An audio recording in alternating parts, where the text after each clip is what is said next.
विष्णुविलासिनि जिष्णुनुते भगवति हेशिति कण्ठकुटुम्बिनि भूरि कुटुम्बिनि भूरि कृते जय जय हे महिषासुरमर्दिनि रम्यकपर्दिनि शैलसुते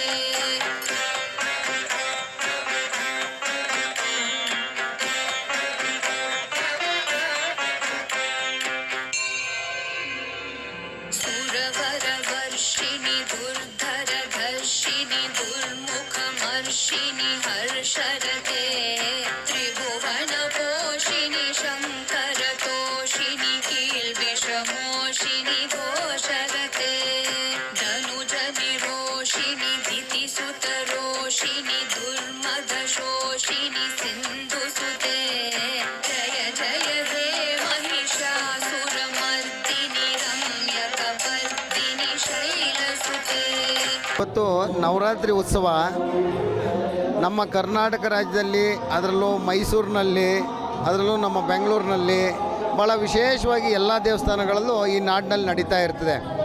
ಯಾಕಂದರೆ ದಸರಾ ಮಹೋತ್ಸವ ಅನ್ನೋದು 9 ದಿನ ನವರಾತ್ರಿ, ಆಮೇಲೆ 15 ದಿನ ವಿಜಯದಶಮಿ. ಈ ರೀತಿ ನಾವು ಒಂದಿಷ್ಟು ವಿಶೇಷವಾದ ಕಾರ್ಯಕ್ರಮದಲ್ಲಿ, ಧಾರ್ಮಿಕ ಕಾರ್ಯಕ್ರಮದಲ್ಲಿ ನಾವೆಲ್ಲ ಒಟ್ಟು ಸೇರ್ತೀವಿ. ಇವತ್ತು ನಾವು ಮಹಾಲಕ್ಷ್ಮಿ ಲೇಔಟ್ ವಿಧಾನಸಭಾ ಕ್ಷೇತ್ರದಲ್ಲಿ ಕುರುಬರಹಳ್ಳಿ ಅನ್ನೋದು ಒಂದು ಗ್ರಾಮ. ಮೊದಲು ಭಾಳ ಒಂದು ಧಾರ್ಮಿಕವಾಗಿ, ಸಾಂಸ್ಕೃತಿಕವಾಗಿ ನೆಲೆಬೀಡು ಈ ಕುರುಬರಹಳ್ಳಿ ಅಂದರೆ ತಪ್ಪಾಗಲಾರ್ದು. ಅಂದರೆ ಕುಮಾರವ್ಯಾಸ ವೃತ್ತ ಅಂತಲೇ ಈ ಕುರುಬರಹಳ್ಳಿಗೆ ಒಂದು ಹೆಸರಿದೆ. ಇಂಥ ಒಂದು ಊರಿನಲ್ಲಿ ನಮ್ಮ ಗ್ರಾಮ ದೇವತೆ ದೊಡ್ಡಮ್ಮ ದೇವಿ, ಸಾವಿರಾರು ವರ್ಷಗಳ ಇತಿಹಾಸ ಇರುವಂಥ ಈ ದೊಡ್ಡಮ್ಮ ದೇವಿಯ ಒಂದು ಗ್ರಾಮ ದೇವತೆ ಆಗಿಬಿಟ್ಟು ಇಲ್ಲಿ ಎಲ್ಲ ಜನರಿಗೂ ಈ ಗ್ರಾಮದಲ್ಲಿ ಆ ತಾಯಿಯ ಆಶೀರ್ವಾದದಿಂದ ಜನ ಜೀವನ ಮಾಡ್ಕೊಂಡು ಬರ್ತಾಯಿದ್ದಾರೆ. ಶಾಂತಿಯುತವಾಗಿ ಒಂದು ಸಹಬಾಳ್ವೆಯಿಂದ ಜೀವನ ನಡೆಸಲಿಕ್ಕೆ ಆ ತಾಯಿಯ ಆಶೀರ್ವಾದ ಬಹಳ ಒಂದು ಮಹತ್ವಪೂರ್ಣವಾಗಿದೆ. ಇವತ್ತು ನಾವೆಲ್ಲ ಇಲ್ಲಿ ಬಂದಿದ್ದೀವಿ. ಇಲ್ಲಿ ಅನ್ನದಾನ, ಅನ್ನ ಸಂತರ್ಪಣೆ, ಸಾಂಸ್ಕೃತಿಕ ಕಾರ್ಯಕ್ರಮ, ಧಾರ್ಮಿಕ ಉತ್ಸವ ಎಲ್ಲದೂ ನಿರಂತರವಾಗಿ ನಡೀತಾ ಇದೆ. ಇಲ್ಲಿ ಇವತ್ತು ಚಾಲುಕ್ಯ ರಾಜ್ ಟ್ರಸ್ಟ್ನವರು ಭಾಳ ವಿಶೇಷವಾಗಿ ತಾಯಿಗೆ ಒಂದು ಪುಷ್ಪಾಲಂಕಾರ ಇರ್ಬೋದು ಅಥವಾ ಧಾರ್ಮಿಕ ಸೇವೆ ಇರ್ಬೋದು, ಅವರ ಒಂದು ತಂಡ, ನಮ್ಮ ಸುರೇಶು, ಚಾಲುಕ್ಯ ರಮೇಶು ಇವರೆಲ್ಲ ನೇತೃತ್ವದಲ್ಲಿ ಭಾಳ ಚೆನ್ನಾಗಿ ಅದ್ಧೂರಿಯಾಗಿ ಒಂದು ಧಾರ್ಮಿಕ ಉತ್ಸವ ನಡ್ಕೊಂಡು ಬರ್ತಿದೆ. ನಾನು ಹೇಳೋದಿಷ್ಟೇ, ಇಂಥ ಧಾರ್ಮಿಕ ಉತ್ಸವಗಳು ಇಡೀ ನಮ್ಮ ದೇಶದಲ್ಲಿ ನಿರಂತರವಾಗಿ ನಡೀತಾ ಇರಬೇಕು.